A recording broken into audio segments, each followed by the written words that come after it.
Hi everyone! Ayan. Here I am. Ayan. Kailangan maging happy. Lagi. Alam nyo, syempre, kahit retired na tayo, dapat ini-enjoy natin ang life natin. Yan.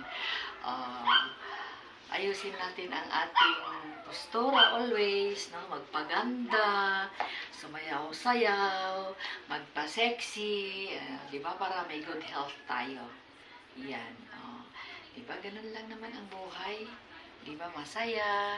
So, I'm saying always, hello everyone. No?